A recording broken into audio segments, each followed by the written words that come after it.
I am a poet, one that just happens to write in a forest. My forest is the Rainbow Forest right here in South Charlotte, North Carolina.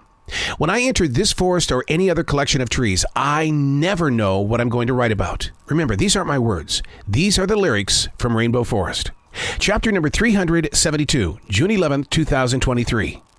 Living in a forest feels like our living room is fully complete with natural plants and other living things. Like our homes, a forest needs to be maintained and kept clean. This is the very first time that we've actually hired someone to come in and do the majority of the pruning. They're cutting back what I would have never touched.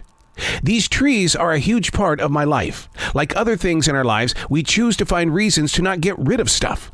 What aren't we using? Having someone without attachment preserves the presence of this forest and how it will reach beyond my gifted moments, which is why an outsider's vision and education are so important to the process. What I see as mine is getting in the way of tomorrow. And the same is true about so many things in our life. We are keeping boxes full of weight and not that of value. Yet we can't seem to set it free. But one day, family will be asked to come and clean.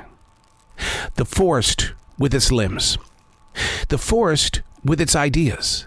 Because I truly believe that a forest is constantly thinking. It's constantly planning.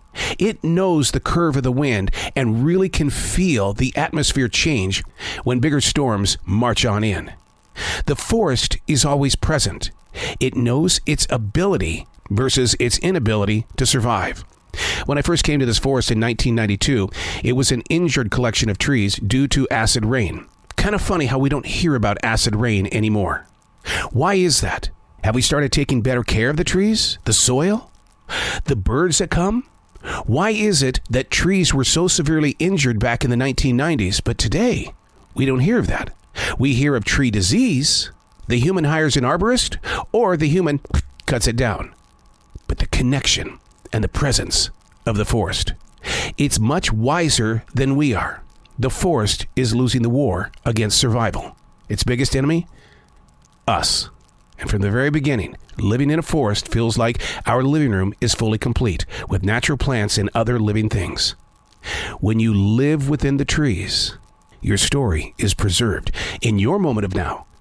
But what happens when your gift of life is gone? Who will take care of the trees? I'm Arrow. These aren't my words. These are the lyrics from Billy's Forest.